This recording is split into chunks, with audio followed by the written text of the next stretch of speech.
I just got back from a trip to Texas, and I have to say that as a French person, I have a lot of thoughts. So Texas is one of the most well-known and most stereotyped states of the US, and that's exactly why I wanted to see it for myself. So today I want to share a few observations from my trip with you. So far I've been to quite a few places around Texas, and my first impression is that it's both massive and super diverse. Like for example, in terms of size, Texas is a bit bigger than France, and there's roughly half of the population. And depending on where you go, things can be very different. Like for example, there was fully different vibes first between cities and the countryside, but also between cities themselves. Like it seems very different to live in Austin versus San Antonio or the Dallas-Fort Worth area. We're gonna get into specifics later, but obviously with Texas being so big, there's not one single Texas experience, so please share how things are where you live with me. And even though I feel I've done quite a lot in Texas, I still feel I have so much to discover because each region is pretty different and things are really big, so you can end up driving a lot. We'll get back to this point in a bit, but first I want to tell you about my favorite things in Texas, starting with the people. So if you're from Texas, just know that you get a reputation for being nice abroad, and I found that to be really true. Like all the micro interactions I had there were really next level, either when I was in a cab, buying something, ordering food. Every time the people I was talking with were very welcoming and always took the time to have a nice interaction with me. I've talked about it before, but small talk is not as much of a thing in France as it is in the US, and even more in Texas. It really feels that small talk is an art here, and people are super curious. Like, I remember being at this neighborhood coffee shop, and there were a lot of regulars, so I think we really stood out,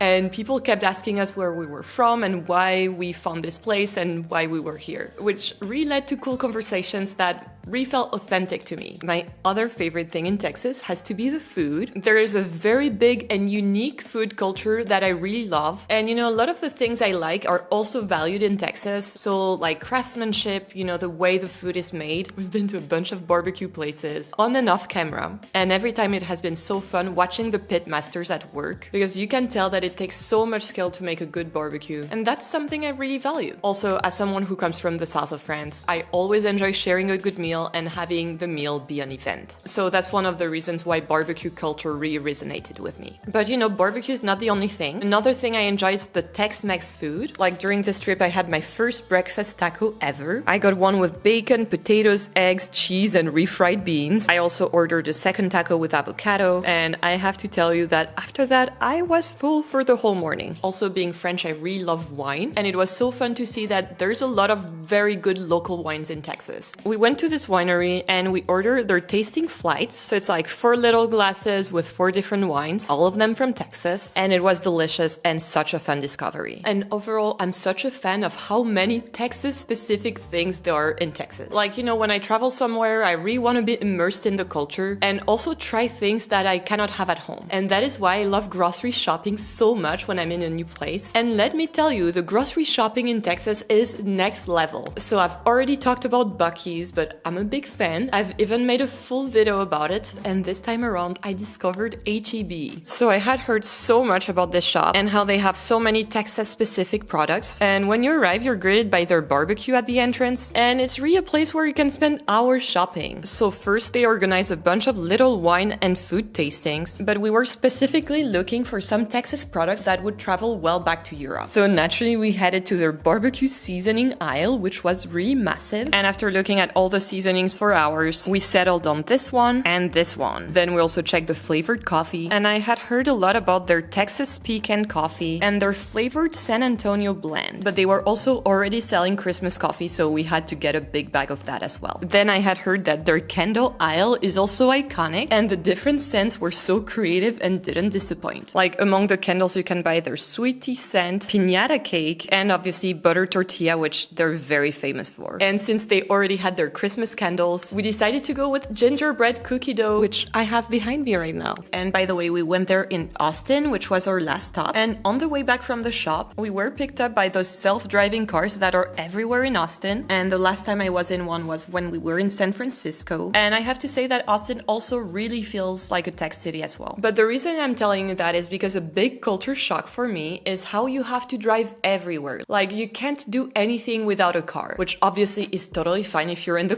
countryside, but I'm not really used to that in the cities because where I live in Paris, you can walk pretty much everywhere. And if you need to go somewhere further away, there's always good public transport. So for example, when we were staying in cities, we picked our hotels to be in walkable areas, and I kid you not, every single time we managed to somehow always have a view over 8-lane highways. And I love walking, so that didn't really stop me, but I felt I had to research my walks really well because things can easily look like this if you're not careful. And I don't really want to be walking by the highway. Like at some point I felt so walk deprived that I walked on a treadmill while watching a show on top of my usual workout. That might seem normal to you, but I've never done that ever because I've always lived in a walkable area, so daily walks are part of my normal routine. So if you live in Texas and you like walking around as well, please give me tips because that's something I didn't really understand. Where are we taking our walks here? Also, the type of cars you find on the roads was a big culture shock as well. You have those giant pickup trucks everywhere, even in cities. And just to give you a size comparison, this is the type of car everyday people usually drive in cities in Europe. And I want to say that big pickup trucks make total sense in specific contexts. Like for example, when we were at the Texas State Fair, we saw people hauling cattle with their trucks, which makes total sense. And honestly, you can't find anything like that in France where I'm from. And since I'm French and Bobby's from Chicago, over the years we've been sharing our time between France and the US. And living abroad is great, but sometimes you really start to miss home. Like when you try to watch something from home and the content's not available in your region. And honestly, that's a big struggle for expats. You want to stay connected to where you're from, but the internet just blocks you. And that's why I use Proton VPN, the sponsor of this video. With Proton VPN, you can switch your virtual location in one click and have everything work like you used to. And it's not just entertainment. Things like booking apartments or flights can get more expensive depending on where your connection looks like it's coming from. Even your banking app can block you when you're abroad. With Proton VPN, I can connect to over 120 countries. So when I'm abroad, I just pick the location I need and everything behaves exactly like it does when I'm at home. Right now, they've got a Black Friday sale with up to 75% off. So if you want to get this deal for a limited time, just click the link in the description below. It's protonvpn.com/Lucille. And another fun thing we did in Austin was visiting the state capitol. And if you've been on the channel for a while, you know that I love history and official things, and it's exactly what the free tours they offer are about. And the building itself is very beautiful, and the tour is a fun intro to Texas history, which I know very little about. And when you arrive in the hall, you have this very beautiful floor with several coats of arms, and I was like,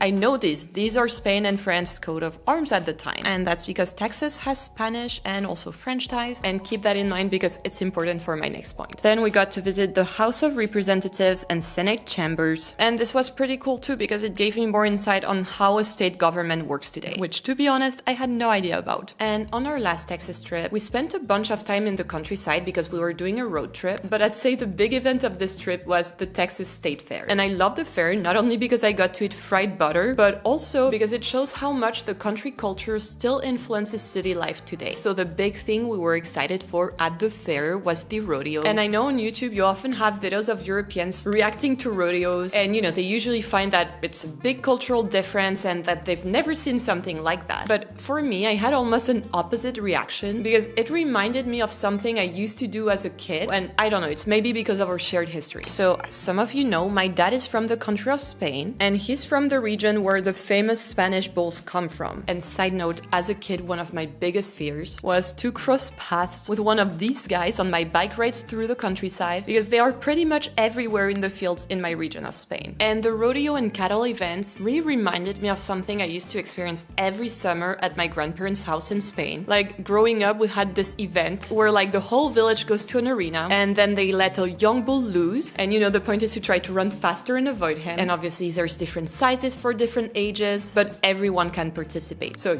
as a kid I was running with the bulls, except that the bulls looked like this. So yeah, in Texas I found that very cool that rodeo had kids events as well, like calf scrambling or mutton busting. And I love that in both places it's super family friendly. Like there are events that are fun for kids, but there's also more serious ones for adults as well. Alright, now we're gonna get into deeper topics. So remember, these are just my observations as a French person visiting Texas, so you're welcome to disagree, and I even encourage you to share your thoughts about these topics in the comments. But please please do that respectfully and don't fight with others in the comments because I already have enough people fighting about whether cornbread should be sweet or not in my barbecue video. So one thing I noticed at the rodeo and that I found so interesting is how before the rodeo we all prayed for the contestants. And again, I have nothing against it because to be honest, the contestants really need all the help they can get given what they are about to do. But in France, you would never see a religion at a public event because we don't have an official religion of the country, and religion is seen more as a private thing you do on your own rather than something that belongs in the public space. So I don't know, that's just a cultural observation that I found interesting because it was my first time ever praying at a public event that's not, you know, in a church or in a religious context. So again, here, let me know your thoughts. Is that very common where you live? But one thing I was surprised though to not see in public was politics. And here I know I'm getting on a dangerous topic, so hear me out. You have to know that in France, we have a strong culture of debate and we also like to disagree a lot with each other. So people are gonna volunteer their political thoughts very freely. Like, I'm not even talking with friends, but like when you're in a cab, buying something, or overall as part of small talk. And I have to say that I'm not the biggest fan of this in France because I like to keep small talk light and I prefer to focus on what I have in common with others. And one stereotype that's often associated with Texas is that it's a very conservative state. And if you look at the stats, Texas definitely tends to lean a bit more conservative. But I was surprised at how little people brought politics in a casual conversation. But anyway, overall, I feel Texas gets stereotyped a lot. And I also come from a place that's stereotyped a lot, so I can relate. And when I travel, I try to keep an open mind and just follow what's interesting to me. So I hope you enjoyed my observations, and I'm excited to read yours in the comments. In the meantime, go watch the videos that are on screen right now. I think you'll like them, and I'll see you there. Bye for now.